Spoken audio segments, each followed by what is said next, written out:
Once upon a time, they called me wife. And I wore it like an answer, like a crown on my life.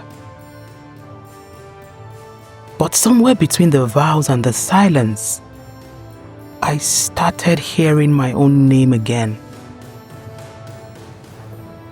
So, before you roll your eyes, breathe. Before you tune me out, I want you to listen. Really listen. Because I'm not here to break homes. I'm here to ask why women are the only ones dying to keep them whole. You see, they told us marriage is honor. Marriage is the crown. That a woman isn't complete until she's chosen. That our ultimate goal should be to desire marriage. But no one told us that sometimes, that crown becomes a noose, that ring becomes a shackle, that missus becomes a mask. And suddenly, you are smiling in public and crying in the kitchen, posting anniversary pictures while sleeping alone, carrying babies on your back and pain in your chest, loving a man who sees responsibility as punishment, holding your breath because accountability offends him, running a home like a single mother but still married. They say be patient, men will be men. But who tells our daughters what women must become to survive it? We are raising girls to endure, not to choose. To serve, not to be served. To stay, even when staying is killing them softly under the roof that says family. Some women aren't in marriages but in survival camps, wearing matching Ankara to cover wounds, performing happiness for the crowd, staying for the title and not the truth. The title wife is not enough for me. When I have to trade my peace to wear it, it is not enough. If I must lose my voice to keep it, it is not enough.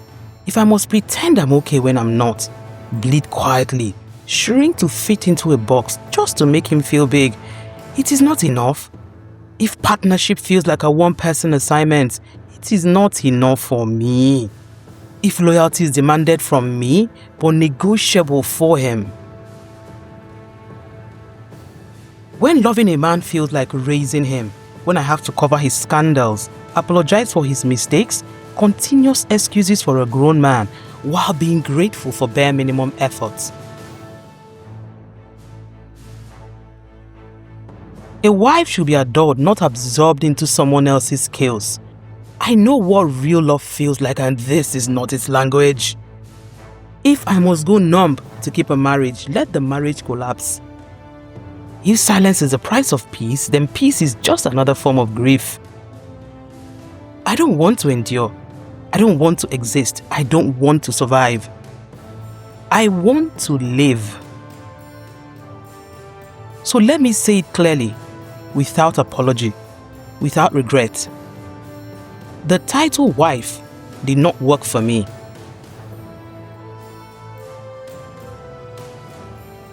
Wife. They told me to make space for that single word, wife. And for years I believed them. They dressed it up in lace and gele, beat drums as I walked with grace, poured palm wine, cracked cola, called me Oriako. She who came to enjoy wealth. But they didn't tell me that this wealth, that this title could one day cost me my health. What wealth? I've seen women eating bitterness, swallowing insult like hoteba, feeding everyone and starving themselves emotionally, mentally, psychologically. A house you built together, yet only his name is on the deed. A family where your opinion doesn't count? Where financial abuse is the order of the day? Where women beg for sex and affection like it's a luxury, all because so many men don't actually like their wives? And some are still deeply confused about their own sexuality. And yet, they call you Oriako. As if you came to feast when all you've done is serve. You became the chef of sacrifice, the accountant of silence, the unpaid labor of love, feeding everyone with pieces of your soul, while they say you are the one eating wealth. But what they don't see is how the feast has been your own body, your own spirit, your own peace. So tell me again, who's eating the wealth when the feast is her tears? Mbano, the title wife is not enough for me. Because with this title I don't have a voice. This title requires that I disappear into silence, perform strength, feign happiness time and time again. But guess what? I don't want to be strong anymore. I want to be free. Strong has become another word for suffering in silence. I want to be safe. I want to be seen. I want to be whole. So yes, I'm saying it out loud. For those at the back, can you hear me? The title wife did not serve me. Listen, I'm not saying that being a wife is always bad. I wish it was explained to me in a way that I could understand. That this title might sometimes demand that I vanish. That for some people, it means only endurance, fear, deceit, oppression, control, degradation, manipulation, and torture. And maybe, just maybe, it's time we call it what it is.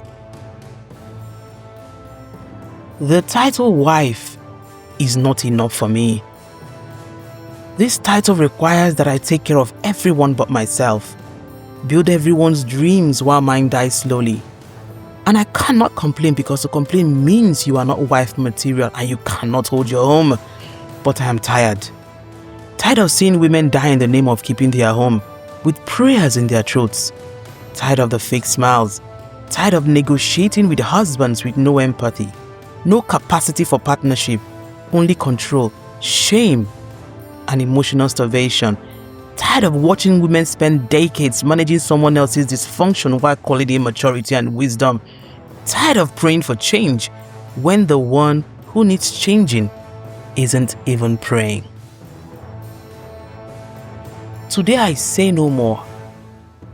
I am returning the title, giving it back with both hands, because it did not work for me.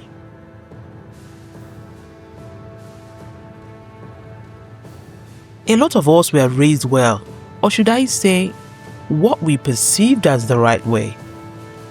We learned to kneel, to serve with two hands, to speak when spoken to cover shame with brapa, to say yes sir even when my spirit was screaming no. Because that's what they called respect. But one day, I woke up and realized I wasn't just tired, I was empty, heavy but hollow. And I couldn't find myself. Only a woman who used to dream. Where did my destiny go? Who did I become? When I started choosing everyone else but me, I was meant to build, to create, to soar. But I became a shadow, walking from kitchen to church to bedroom to PTA meetings, smiling, serving, surviving. I was called helper, but I became the whole structure. I was called support, but I became the only one standing. And still, they called me lucky. They say, at least you are married. Look at your friend. She's still single. As if single is the worst thing that can happen to a woman. Not abused, not forgotten, not broken, but single. Single woman. Single mother.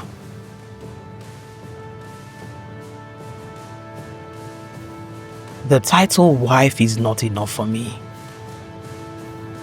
I return the title with no shame. I am not disgraced, I am delivered. To every woman listening, you are not selfish for wanting joy. You are not bitter for asking questions. Your boundaries are not betrayal, and your freedom should not be a punishment. The next time someone tells you, at least you are married, look them in the eye and say, at least I'm alive. Because wife is a role, but you are a whole person, a spirit, a story, a fire. Don't let the world reduce you to a title when it no longer fits. Because in a culture that tells women that losing themselves is the price of becoming a wife, I choose to reclaim my name. If I must perform happiness for public approval, I would rather choose my truth. If I must stay small so a man can feel big, then I'm no longer interested. Let love be mutual. Let respect be shared.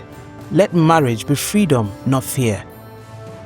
I reject the version of marriage that was sold to me. I know good partners exist. I have met good men. I was raised by one.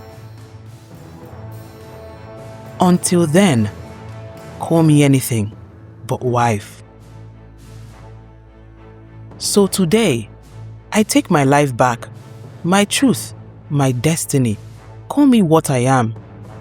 Nneka, a woman, alive and free.